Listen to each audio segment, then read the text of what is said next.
তাহাজ্জুদের সময় বিশ্বনবী উঠে মায়েশারে বললেন, আয়েশা ও আমার কলিজার টুকরা হুমায়রা। মায়েশাকে আদর করে বিশ্বনবী হুমায়রা বলতেন। হুমায়রা মানি যেই মহিলা রেগে গেলে, খুশি হয়ে গেলে, রাগের চোটে, খুশির চোটে দুইটা গাল আনার ফলের মতো টকটকে লাল হয়ে যায়। কোন সুবহানাল্লাহ। মায়েশা রেগে গেলে গালগুলো লাল হয়ে যেত, গাল দুইটা টকটকে লাল আকার ধারণ করত। বিশ্বনবী তাকে হুমায়রা বলতেন, হুমায়রা মদিনাতে কেউ জেগে নাই, চলো না আমরা দৌড় দৌড় খেলি। মায়েশা মহা খুশি, কারণ সব বিবিরাই চায় স্বামীরা একটু রোমান্টিক হোক। কোন ঠিক কিনা? সব বিবিরাই চাক স্বামী আমার দিকে স্পেশাল নজর দেখ। সব বিবিরা চায় স্বামী আমাকে নিয়ে পারলে একটু রেস্টুরেন্টে ঘুরতে যাক, স্বামীরা পারলে আমারে একটু বেড়াতে নিয়ে যাক। এরকম আবদার বিবিদের কাছে আছে না নাই? কিন্তু এমন অনেক স্বামী খুঁজে পাবেন বছরের পর বছর যায়, বিবিরে সালামও দেয় না। আছে না নাই? খিটখিটে মেজাজ, মেজাজ দেখায়, ধমক দেয়, আবার যৌতুকের জন্য পিটায়। আছে না নাই? জোরে বলেন, আছে না নাই?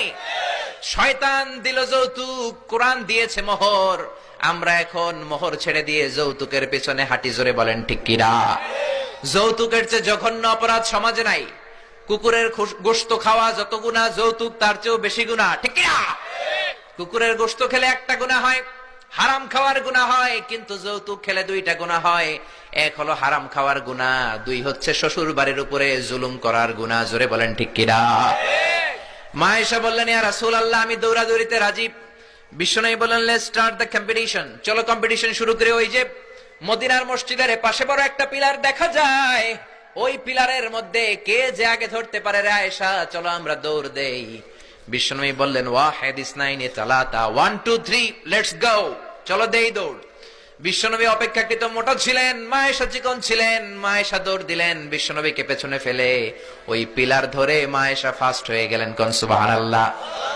মায়েশা মহা খুশি, খিলখিলিয়ে হাসছেন। বিশ্বনবী মুচকি হাসতেন। আমার নবী কখনো খিলখিলিয়ে হাসেন নাই। আমার নবী সব সময় মুচকি হাসতেন। মুচকি হাসলে বিশ্বনবীর ঠোঁটও দেখা যেত, হালকা একটু দাঁতও দেখা যেত। পরে আল্লাহু আকবার। সব সময় তিনি তাবাসসুম পছন্দ করতেন। বিশ্বনবী বললেন, ঠিক আছে, আনতিল ফাইজা, তুমি বিজয়ী হয়েছো। তার ঠিক 6 বছরের পরের ঘটনা। এই 6 বছরের ব্যবধানে মায়েশার আগের মতো চিকন নাই, মায়েশারে মোটা বানিয়ে দিয়েছে কে? আবার 6 বছরের পরে বিশ্বনবী তাহাজ্জুদের সময় উঠলেন, মায়েশারে ডেকে বললেন, আয়েশা মদিনার কোন লোক জেগে নাই, সবাই ঘুমিয়ে আছে, চলো আজকে রাতেও দৌড় দৌড় খেলি। মায়েশা বললেন, আমি রাজি, চলেন শুরু করে দেই। বিশ্বনবী আবার ওই জায়গায় যেয়ে দাঁড়ালেন, বললেন, ওই যে মসজিদে নববীর পিলার দেখা যায়, কে কার আগে পিলার ধরতে পারে? রেডি, আমরা শুরু করে দেই। 1 2 3 স্টার্ট, গো। বিশ্বনবীও দৌড়, মায়েশাও দৌড়, জনমের দৌড়, আইজও দৌড়, কাইলো দৌড়। কে কারে হারাতে পারে? বিশ্বনবী আগের মতোই আছেন, কিন্তু মায়েশারে মোটা বানিয়ে দিয়েছে কে? এবার আর বিশ্বনবী চান্স দেন নাই মায়েশারে। বিশ্বনবী ওই দিন আসলে ইচ্ছা করে হারেন নাই, মায়েশারে জিতানোর জন্য দেরিতে গিয়েছেন। কোন ঠিক কিনা? আমার নবী যদি শক্তি দিয়ে দৌড়ায়, নবীর সাথে কেউ দৌড়ে জিততে পারে না। জোরে বলেন ঠিক কিনা?